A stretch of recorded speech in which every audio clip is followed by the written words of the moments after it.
وعلى آله وصحبه أجمعين ومن تبعه بإحسان إلى يوم الدين أما بعد فأعوذ بالله من الشيطان الرجيم إنا بلوناهم كما بلونا أصحاب الجنة إذا أقسموا ليصرمنها مصبحين ولا يستثنون رب اشرح لي صدري ويسر لي أمري واحلل عقدة من لساني يفقهوا قولي அளவற்ற அருளாளரும் நிகழற்ற அன்புடையோருமாகிய அல்லாஹ்வின் திருப்பெயரால் ஆரம்பம் செய்கிறேன். கண்ணியத்திற்குரிய அல்லாஹ்வின் நல்லடியார்களே, அல்லாஹ் சுப்ஹானஹு வ தஆலா குர்ஆனிலே கூறுகின்றான், வமா பிகும் மின் நிஅமத்தின் ஃபமின் அல்லாஹ். உங்களிடத்திலே எந்த ஒரு அருட்கொடை இருந்தாலும் எந்த ஒரு நிஅமத் இருந்தாலும் அது அல்லாஹ்வின் புறமிருந்து உங்களுக்கு வழங்கப்பட்டதா. இந்த உலகத்திலே ஒரு சிறிய நிஅமத்தாக இருந்தாலும் மிகப்பெரிய நிஅமத்தாக இருந்தாலும் அல்லாஹ் தான் அதனை நமக்கு வழங்கி இருக்கின்றான். அது நம்முடைய சுய முயற்சியிலோ உழைப்பிலோ அறிவை கொண்டோ வரக்கூடியது அல்ல. அல்லாஹ் தான் வழங்குகின்றான். அல்லாஹ் நமக்கு வழங்கக்கூடிய அவனுடைய நிஅமத்துகளுக்கு நன்றி செலுத்துவது ஒரு முஃமினுடைய கட்டாய கடமையாகும். அல்லாஹ் தஆலா குர்ஆனிலே கூறுகிறான், லஇன் ஷகர்தும் லஅஸீதன்னகும் வலஇன் கஃபர்தும் இன்ன அஸாபி லஷதீத். நீங்கள் நன்றி செலுத்தினால் நான் உங்களுக்கு அதிகப்படுத்திக் கொடுப்பேன். நீங்கள் எனக்கு நன்றி செலுத்தினால் என்னுடைய அருட்கொடைகளை நான் உங்களுக்கு அதிகமாக்குவேன். நீங்கள் நிராகரித்தால், நீங்கள் நன்றி மறந்தால் என்னுடைய வேதனை மிக கடுமையானது என்று அல்லாஹ் கூறுகிறான். அல்லாஹ்விற்கு நாம் நன்றி செலுத்தும் பொழுது அல்லாஹ் தஆலா நமக்கு அதிகமாக்கி தருவான். அல்லாஹ்விற்கு நன்றி செலுத்தவில்லை என்று சொன்னால் அல்லாஹ் நம்மிடம் இருக்கக்கூடிய அவன் வழங்கிய நிஅமத்தை நம்மிடமிருந்து பிடுங்கிக் கொள்வான். மறுமையிலும் அவனுக்கு வேதனை இருக்கின்றது என்பதை குர்ஆனிலே குறிப்பிடுகின்றான். இதற்காக குர்ஆனில் இருந்து இன்று 3 சம்பவங்களை இன்ஷா அல்லாஹ் நான் உங்களுக்கு நினைவுபடுத்துகின்றேன். ஒன்று, தனிப்பட்ட ஒரு மனிதர் அல்லாஹ்விற்கு நன்றி செலுத்தாமல் அல்லாஹ்வை நிராகரித்ததன் காரணமாக அல்லாஹ் அவனுக்கு வழங்கிய நிஅமத்தை அல்லாஹ் எப்படி அவனுக்கு வேதனையாக மாற்றினான். இரண்டாவது, ஒரு குடும்பம் அல்லாஹ்விற்கு நன்றி செலுத்தவில்லை என்று சொன்னால் அல்லாஹ் எவ்வாறு அந்த நிஅமத்தை பிடுங்கிக் கொள்வான். மூன்றாவது, ஒரு ஊர் மக்கள் அல்லது ஒரு சமூகம் அல்லாஹ்விற்கு நன்றி செலுத்தவில்லை என்று சொன்னால் எவ்வாறு அல்லாஹ் அவர்களுடைய நிஅமத்தை பிடுங்கிக் கொள்வான். முதலாவதாக தனிமனிதன். சூரத்துல் கஹஃப் 18வது அத்தியாயம். ஒவ்வொரு வெள்ளிக்கிழமையும் காலையிலே நாம் அல்ஹம்துலில்லாஹ் அந்த சூறாவை ஓதுகின்றோம். அந்த சூறாவை யார் வெள்ளிக்கிழமை காலையில் ஓதுகின்றாரோ அவரை அல்லாஹ் தஜ்ஜாலுடைய ஃபித்னாவை விட்டு காப்பாற்றுவான் என்று நபி ஸல்லல்லாஹு அலைஹி வஸல்லம் அவர்கள் கூறுகிறார்கள். அதிலே அல்லாஹ் ஒரு சம்பவத்தை சொல்லுகிறார். வதரிப லஹும் மஸல அஸ்ஹாபல் கர்யா. நபியே, மக்களுக்கு ஒரு ஊர் இரண்டு வதரிப லஹும் மஸல ரஜுலை, இவர்களுக்கு இரண்டு மனிதர்களுடைய உதாரணத்தை நீங்கள் சொல்லுங்கள். ஜஅல்னா லி அஹதிஹிமா ஜன்னத்தைன் மின் அஅனாபின் வஹஃபஃப்னாஹுமா பினஹ்லின் வஜஅல்னா பைனஹுமா ஸரஆ. அல்லாஹ் அந்த மனிதனுக்கு என்ன செய்திருந்தான்? இரண்டு நண்பர்கள். அவர்களில் ஒருவருக்கு அல்லாஹ் தஆலா இரண்டு தோட்டங்களை கொடுத்திருந்தான், திராட்சை தோட்டங்கள். அதனை சுற்றிலும் பேரிக்கன் தோட்டம், அது அல்லாமல் வயல். அவற்றிற்கு கீழே ஆறு ஓடிக்கொண்டிருக்கின்றது. ஆக நீர் வசதியையும் அல்லாஹ் கொடுத்து விட்டான். எல்லா விதமான கனிவகைகளையும் நியமத்துகளையும் அல்லாஹ் தஆலா வழங்கி விட்டான். அப்படி எல்லாம் கொடுக்கும் பொழுது பொதுவாக இன்னைக்கு நம்ம பார்க்கிறோம், ஒருத்தட்ட காசு பணம் அதிகமாயிருச்சுன்னு சொன்னா அவங்கிட்ட ரெண்டு விஷயங்கள் இருக்கும். ஒண்ணு, அடுத்தவர் அவனை விட குறைவாக இருக்கக்கூடியவனை இழிவாக பார்ப்பான். இவன்ட்ட என்ன, இவன் ஏழை, இவன்ட்ட ஒண்ணுமே இல்லை. இரண்டாவது, அல்லாஹ்வையே அவன் மறுக்கக்கூடியவனாக ஆகி விடுவான். இந்த மனிதனுடைய அதான் என்ன செஞ்சான்? அவனுடைய உண்மையான நண்பன் அந்த நண்பனை பார்த்து சொல்லுகின்றான், قال له صاحبه وهو يحاوره انا اكثر منك مالا واعز نفرا. எப்பா, நான் உன்னை விட பொருளாதாரத்திலும் ஆழ்பலத்திலும் அதிகமாக இருக்கின்றேன், கண்ணியமாக இருக்கின்றேன். உங்ககிட்ட எதுவுமே இல்லை, காசு பணமும் இல்லை, ஆள் பலமும் இல்லை. என்ன பாரு, எப்படிப்பட்ட தோட்டங்கள் இருக்கின்றது, எவ்வளவு செல்வம் இருக்கின்றது, எவ்வளவு பேங்க் பேலன்ஸ் இருக்குது, எவ்வளவு என்கிட்ட காசு இருக்குது, என்னுடைய பிள்ளை செல்வங்களை பார், ஆண் பலத்தை பார், உங்ககிட்ட எதுவுமே இல்லையே. இந்த இடத்துல நம்பிக்கை கொண்ட இன்னொரு நண்பர் யாரு? அவர் அல்லாஹ்வின் மீது ஈமான் வைத்திருக்கிறார். ஈமானை தவிர அவர்கிட்ட வேற எதுவுமே இல்லை. ஈமானை தவிர வேற எதுவுமே இல்லை. இதுதான் மிகப்பெரிய நியமத். அல்லாஹ் சுப்ஹானஹு வ தஆலா இவருக்கு வழங்கிய இந்த நியமத்திற்கு நன்றி செலுத்தாமல் தன்னுடைய உண்மையான நண்பரை பார்த்து அவர் இழிவாக பேசுகிறார். இரண்டாவது அர்த்தம் என்ன சொல்றாரு சொன்னா, வமா தഖல ஜன்னத்தஹு வ ஹுவ ஸாலிமுன் லினஃப்ஸி. தோட்டத்துக்குள்ள போறார். அப்படியே பசுமையா இருக்கக்கூடிய தோட்டம், அதுல இருக்கக்கூடிய கனி வகைகள், கீழே ஓடிக்கொண்டிருக்கக்கூடிய ஆறு, இதையெல்லாம் பார்த்து அவன் என்ன நினைச்சான்னு சொன்னா, இதெல்லாம் நிலையாக இருக்கக்கூடியது. தன்னுடைய நண்பரை பார்த்து சொல்லி சொல்றார், வஹுவ ஸாலிமுன் லினஃப்ஸி, தனக்கு தானே அநீதம் இழைத்தவனாக, வமா அதுன்னு ஸாஅத காயிமா, இதெல்லாம் அழியாதுப்பா, இதெல்லாம் அழியாது. அது மட்டுமல்ல, கியாமத் நாள் வரும்னு சொல்லியும் நான் நம்பிக்கை இல்லை. கியாமத் நாள் வரும் என்று நான் நினைக்கவில்லை. ஒருவேளை நீ சொல்வதை போன்ற கியாமத் நாள் வந்தால், இங்கே நான் நல்லா தான் இருக்கிறேன், அங்கேயும் நல்லா தான் இருப்பேன். இங்கே நான் நல்ல நிலையில் இருக்கின்றேன், அங்கும் நல்ல நிலையிலே இருப்பேன். அப்ப நண்பர் சொல்றார், அவரை பத்தி ஒரு முஃமினுடைய பண்பை கொடுக்கணும். தன்னை இழிவுபடுத்தினாக்க ஒரு முஃமின் தாங்கிக் கொள்வார். ஆனால் அல்லாஹ்வை மறுத்தால், மார்க்கத்தை புறக்கணித்தால், அங்கே ஒரு முஃமினால் தாங்கிக் கொள்ள முடியாது. உடனே அவர் என்ன செய்யறாரு, காலஹு ஸாஹிபுஹு வ ஹுவ யுஹாவிருஹு அகஃபர்த பில்லதி خلقك من تراب. உன்னை யார் மண்ணால் படைத்தான், பிறகு உன்னை விந்து துளியிலிருந்து படைத்தானோ, பிறகு உன்னை செவ்வையாக ஆக்கி ஒரு முழு மனிதனாக ஆக்கினானோ, அந்த இறைவனையா நீ நிராகரிக்கின்றாய்? அல்லாஹு அக்பர். நான் அவனுக்கு யாதொன்று இணையாக ஆக்க மாட்டேன்ப்பா. ஒருவேளை அல்லாஹ் உன்னுடைய இந்த தோட்டங்களை எல்லாம் அழித்து விட்டு உன்னுடைய இந்த நீரை, உனக்கு உன்னுடைய தோட்டங்களுக்கு ஆறு ஒழுங்கில்லை, அந்த நீரை பூமிக்குள் இழுக்க செய்து விட்டால் உனக்கு உதவி செய்வார். ஏன் நீ அல்லாஹ்வை நிராகரிக்கின்றாய், மறுமையை ஏன் நிராகரிக்கின்றாய் என்று கேட்கின்றார். ஆனா அவனிடத்தில் இருந்த பெருமை, அவனிடத்தில் இருந்த அந்த உலகத்தினுடைய மோகம் எல்லாத்தையும் மறக்கடிச்சிருச்சு. இறுதியா அல்லாஹ் என்ன செஞ்சுட்டான், அவனுடைய தோட்டத்திற்கு ஒரு ஆபத்தை கொண்டு வந்து விட்டான். அனைத்தும் அறுவடை செய்யப்பட்டதை போன்று ஆகிவிட்டது. அனைத்தையும் அல்லாஹ் சுப்ஹானஹு வ தஆலா அழித்து விட்டான். அல்லாஹ் அழிச்ச பிறகு இவனுக்கு அறிவு வருகிறது. உடனே சொல்றான், யாரை தரீலம், நான் என்னுடைய இறைவனுக்கு இணை வைக்காமல் இருந்திருக்க வேண்டும். அவன் தன்னுடைய உள்ளங்கையை பிசைய ஆரம்பித்து விட்டான். எப்ப நம்ம உள்ளங்கையை பிணைவோம், ஏதாவது இழப்பு ஏற்பட்டுச்சு, ஒரு சோகம் வந்து விட்டது, கொலை வந்து விட்டது என்றார். ஆக அவன் தன்னுடைய உள்ளங்கைகளை பிசைய ஆரம்பித்து விட்டான். பிசைந்து கொண்டு சொல்லுகின்றான், யாரை தனீலம் முஷ்ரிக் பிரப்பி அஹதா, நான் என்னுடைய இறைவனுடன் யாதொன்றையும் இணையாக்காமல் இருந்திருக்க வேண்டுமே. அல்லாஹு அக்பர். அதுக்கு அடுத்து அல்லாஹ் சொல்றான், வலம் தகுல்லஹு ஃபிஅத்து யன்சுருனா, அவனுக்கு உதவி செய்யக்கூடிய எந்த ஒரு கூட்டமும் அங்கே இருக்கவில்லை. யாருமே அவனுக்கு உதவி செய்யல. அல்லாஹ் தஆலாவுடைய நியமத்துக்களை எல்லாம் அழித்து விட்டான். ஆக ஒரு தனி மனிதன் அல்லாஹ் அவனுக்கு வழங்கிய நியமத்துக்களுக்கு நன்றி செலுத்தவில்லை என்று சொன்னால் உலகத்திலேயே அல்லாஹ் இல்லாமல் ஆக்கி விடுவான். இரண்டாவது ஒரு குடும்பம். சூரத்துல் கலம் 68வது அத்தியாயத்தில் அல்லாஹ் சொல்றான், இன்னா பலவுனாஹும் கமா பலவுனா அஸ்ஹாபல் ஜன்னah, தோட்டவாசிகளை நாம் சோதித்ததை போன்று இவர்களையும் சோதித்தோம்.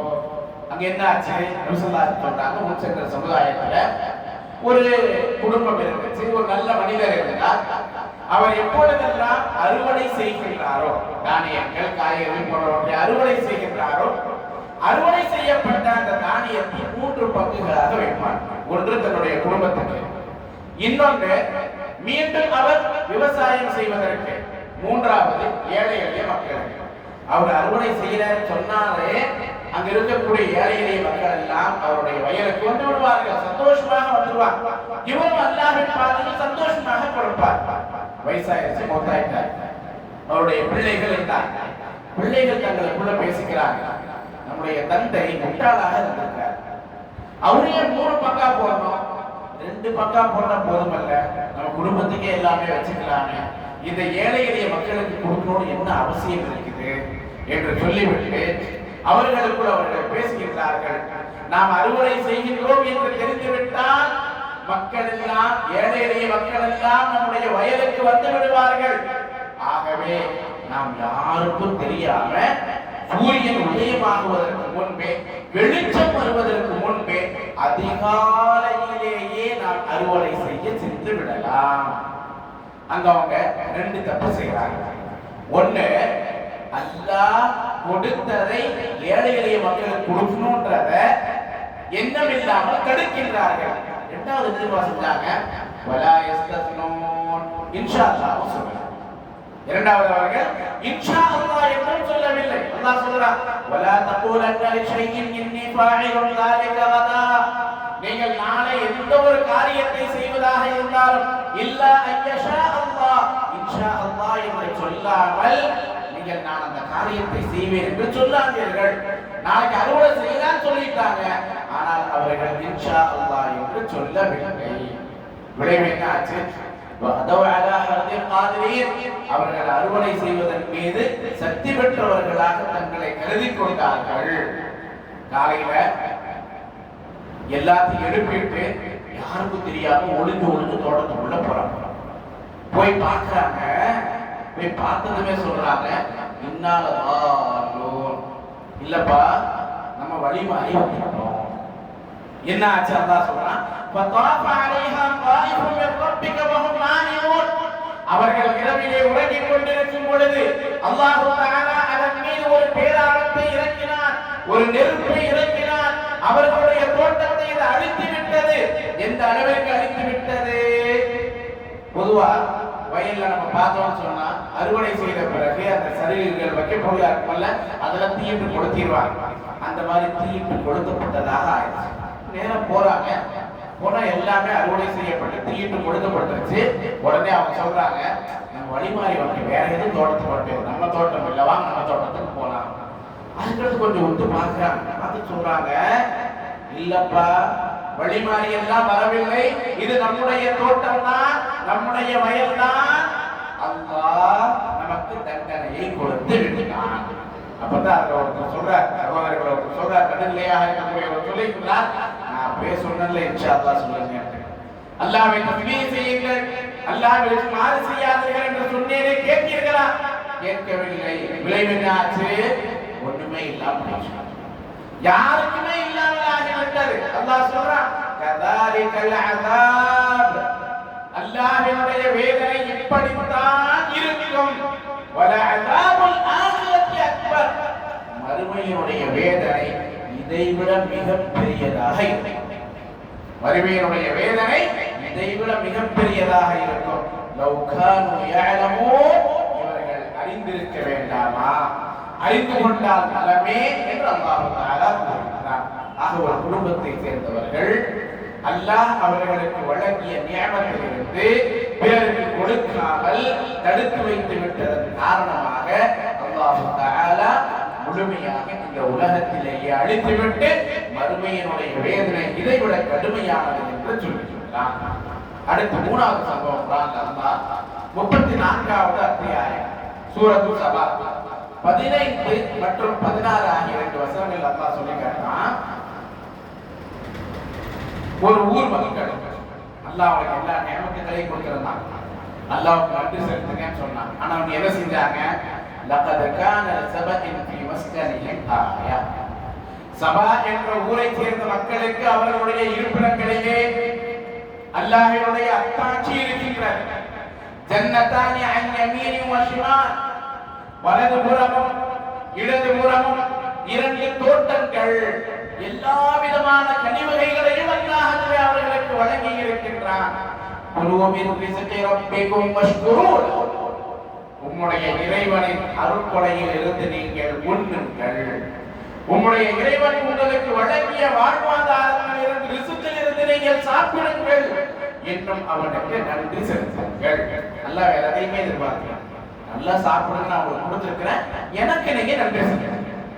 பல்தத்துன் தய்யிபா வ ரப்புன் கஃபூர், பரிசுத்தமான ஊர், தூய்மையான ஊர், மன்னிக்கக்கூடிய இறைவன். இதை விட வேற என்ன வேணும்? உங்களுக்கு வாழ்ற நல்ல அட்மாஸ்பியர் இருக்குது. அல்லாஹ் உங்களுக்கு இயற்கை சூழலை கொடுத்திருக்கின்றான். அனைத்து விதமான கனிகளையும் அல்லாஹ் உங்களுக்கு வழங்கி இருக்கின்றான். உங்களுடைய இறைவனும் பாவங்களை மன்னிக்கக்கூடியவன், உங்கள் மீது கருணை காட்டக்கூடியவன், உங்கள் மீது இரக்கம் காட்டக்கூடியவன். ஆக இப்படிப்பட்ட ஒரு நியமத்தை நீங்க கையிலிருந்து நழுவ விட்டு விடாதீர்கள். அல்லாஹ்வுக்கு நன்றி செலுத்துங்கன்னு சொல்றாங்க. அந்த மக்கள் என்ன செஞ்சாங்க? அவர்கள் புறக்கணித்து விட்டார்கள். அல்லாஹ்வுக்கு நன்றி செலுத்துங்கன்னு சொன்னா நாங்க எதுக்கு அல்லாஹ்வுக்கு நன்றி செலுத்தணும்? அல்லாஹ்வின் பாதையில் கொடுங்கள் என்று சொன்னால் நாங்கள் எதற்காக கொடுக்க வேண்டும் என்று சொன்னார்கள். இவையெல்லாம் உங்களுக்கு அல்லாஹ்விடமிருந்து வழங்கப்பட்டது என்று சொன்னால் இவையெல்லாம் நாங்கள் எங்களுடைய அறிவை கொண்டு சம்பாதித்தது என்று சொன்னார்கள். எங்களுடைய திறமையை கொண்டு உழைப்பை கொண்டு சம்பாதித்தது என்று சொன்னார்கள். என்ன ஆச்சு? அல்லாஹ் சொல்றான், ஃபஅர்ஸல்னா அலைஹிம் ஸைலல் அரிம், அணைக்கட்டிலிருந்து நீரை திறந்து விட்டார். வெள்ளப்பெருக்கெடுப்பு ஓடுமே, அப்படிப்பட்ட வெள்ளப்பெருக்கெடுப்பை நாம் அவர்களின் மீது அனுப்பினோம். என்னாச்சு? அல்லாஹ் தஆலா வெள்ளப்பெருக்கெடுப்பு அனுப்பினார். ரெண்டு பக்கமும் கனிவகைகள் நிறைந்த தோட்டங்கள். அல்லாஹ் அதையெல்லாம் அந்த நீரை கொண்டு கஜா புயல் வந்து சொல்ல அந்த நேரத்தில் வேகமாக காற்று வீசி டெல்டா பகுதிக்கு எல்லா மரங்களையும் வயல்களையும் அழைத்து விட்டது. மழை பொழிந்தால் திடீரென்று வெள்ளம் வந்துவிட்டால் எல்லா விளைச்சல்களும் அழிந்து விடுமே. அது போன்று அல்லாஹ் தஆலா இவர்களுடைய தோட்டங்கள் விளைச்சல்கள் அனைத்தையும் அல்லாஹ் தஆலா அழிச்சிட்டான். அதோட நிற்கிறார். மழைகள் அந்த வெள்ளப்பெருக்கு நின்றுச்சா, இதெல்லாம் அழிஞ்சு போச்சா? அடுத்து அல்லாஹ் தஆலா அங்கிருந்து எதனை விளைவித்தான் தெரியுமா? அல்லாஹ் கூறுகின்றான், وَبَدَّلْنَاهُمْ بِجَنَّتَيْهِمْ جَنَّتَيْنِ ذَوَاتِي أُكُلٍ خَمْطٍ وَأَثْلٍ وَشَيْءٍ مِّن سِدْرٍ قَلِيلٍ. நாம் அவர்களுடைய அந்த இரு தோட்டங்களையும் முள் மரம் நிறைந்த தோட்டமாகவும் கசப்பான காய்கள் உடைய தோட்டமாகவும் சிறிது இரட்டை தோட்டமாகவும் மாற்றி விட்டோம். என்னாச்சு? கருவேல மரம் எல்லாம் இருக்குல்ல, அந்த மாதிரி அல்லாஹ் அவர்களுக்கு ரிசல்ட்டை வழங்கினால் நிராகரித்தார்கள். முள்மரங்கள் நிறைந்ததாக ஆகிவிட்டது. இறந்த மரத்தை எடுத்துட்டா இறந்த மரமும் முள் நடத்திதான். யாராச்சும் மூத்தாயிட்டு இறந்தையை பறிக்க போவோம். பறிச்சு வரவங்களுக்கு ஒரு 7 இலை 14 இலை தான் பறிப்போம். ஆனா கையில முள்ளு பிடிக்கும், அவ்வளவு முள் இருக்கு. அதை அப்படியே நாம் மாற்றி விட்டோம் என்று அல்லாஹ் தஆலா சொல்லிவிட்டான். அவர்கள் நிராகரித்த காரணத்தால் நாம் அவர்களுக்கு இப்படிப்பட்ட பரிசை வழங்கினோம், இப்படிப்பட்ட கூலியை கொடுக்கிறோம். அவன் நன்றி மறந்தாங்க, இப்படிப்பட்ட கூலியை நாம் கொடுத்தோம். நன்றி மறப்பவர்களுக்கே தவிர, அல்லாஹ்வை நிராகரிப்பவர்களுக்கே தவிர இப்படிப்பட்ட கூலியை நாம் யாருக்கும் கொடுப்பதில்லை என்று அல்லாஹ் தஆலா கூறுகிறான். அப்ப நம்ம இந்த 3 சம்பவத்திலே பார்க்கிறோம். மூன்றிலுமே அல்லாஹ் தோட்டத்தை பற்றி சொல்லுகிறான், கனி வகைகளை பற்றி சொல்லுகிறான். அப்ப இது நமக்கு என்ன மெசேஜ் கிடைக்குது? மனிதன் இந்த உலகத்தில் எதுக்காக சம்பாதிக்கிறான்? உணவுக்காக சம்பாதிக்கிறான். ஒரு மனிதன் அவனும் அவனுடைய குடும்பமும் நல்ல முறையில் சாப்பிட வேண்டும் என்பதற்காகத்தான் சம்பாதிக்கின்றான். ஆக அல்லாஹ்வினுடைய ரிஸ்கை நீங்கள் தேடுகிறீர்கள் என்று சொன்னால் நல்ல வழியை தேர்ந்தெடுங்கள், அல்லாஹ்விற்கு நீங்கள் நன்றி செலுத்துங்கள். சரி, இந்த மூணுலயுமே அல்லாஹ் என்ன செஞ்சுட்டான்? தோட்டங்களை அழிச்சிட்டாங்க. அப்ப அல்லாஹ்விற்கு அழிப்பதுதான் வேலையா? அல்லாஹ் இதனைத்தான் விரும்புகின்றானா என்று சொன்னால் இல்லை. அல்லாஹ் ஒரு இடத்துல குர்ஆன்ல எப்படி சொல்றாங்கன்னா, மா யஃபஅலுல்லாஹு பிஅதாபிக்கும் இன் ஷக்கர்தும் வ ஆமன்தும். நீங்கள் அல்லாஹ்விற்கு நன்றி செலுத்தி நம்பிக்கை கொண்டால், ஈமான் கொண்டால், உங்களை வேதனை செய்து அல்லாஹ் என்ன செய்ய போகிறான்? அல்லாஹ்வுக்கு ஆசையா உங்களை தண்டிக்கணும், நீங்கள் உணவில்லாமல் இருக்க வேண்டும், மறுமையிலே உங்களை தண்டிக்க வேண்டும் என்று அல்லாஹ்விற்கு ஆசையா இல்லை. அல்லாஹ் அதை விரும்பவில்லை. உங்களுடைய கரங்கள் சம்பாதித்தவற்றின் காரணமாகத்தான் உங்களுக்கு இந்த வேதனை கிடைக்கின்றது. ஆக நீங்கள் அல்லாஹ்விற்கு நன்றி செலுத்தி ஈமான் கொண்டால் உங்களை வேதனை செய்த அல்லாஹ்விற்கு என்ன கிடைக்கப் போகின்றது என்று அல்லாஹ் சொல்லுகின்றான் என்று சொன்னால் அல்லாஹ் இந்த அளவிற்கு கருணையாளர் பாருங்கள். ஆக இந்த உலகத்தில் அல்லாஹ் நமக்கு எந்த ஒரு நியமத்தை கொடுத்தால் அது இஸ்லாமிய நியமத்தாக இருக்கட்டும், உடல் ஆரோக்கியமாக இருக்கட்டும், சிறந்த குடும்பமாக இருக்கட்டும், பொருளாதாரமாக இருக்கட்டும், வியாபாரமாக இருக்கட்டும், நம்முடைய தொழிலாக இருக்கட்டும், நம்முடைய வீடுகளாக இருக்கட்டும், எதுவாக இருந்தாலும் அல்லாஹ்வின் புறமிருந்து கிடைத்தது என்ற எண்ணம் நம்முடைய உள்ளத்தில் இருக்க வேண்டும். அதே போன்று அல்லாஹ்விற்கு நன்றி செலுத்த வேண்டும். அல்லாஹ்வின் பாதையில் ஏழை எளிய மக்களுக்கும் அல்லாஹ்வினுடைய பாதையில் செலவு செய்யக்கூடியவர்களாகவும் நாம் இருக்க வேண்டும். அப்படி இருந்தால் அல்லாஹ் தஆலா நிச்சயமாக நம்மை பொருந்திக் கொள்வான். அவனுடைய அருட்கொடைகளையும் அவனுடைய எல்லா விதமான வளங்களையும் அல்லாஹ் நமக்கு வழங்குவான். மறுமையிலும் மிகப்பெரிய வெற்றி அல்லாஹ் நமக்கு கொடுப்பான். அல்லாஹ்வினுடைய அருட்கொடைகளுக்கு நன்றி செலுத்தக்கூடிய நன்மக்களாக அல்லாஹ் நம் அனைவரையும் ஆக்கி அருள் புரிவானாக. ஆமீன். வாஸிரு தஅவானா அல்ஹம்துலில்லாஹி ரப்பில் ஆலமீன் வஸல்லல்லாஹு அலா நபியினா முஹம்மத். சுப்ஹானக்கல்லாஹும்ம வபிஹம்திக அஷ்ஹது அன் லா இலாஹா இல்லா அன்த அஸ்தக்ஃபிருக வ அத்தூபு இலைக். அஸ்ஸலாமு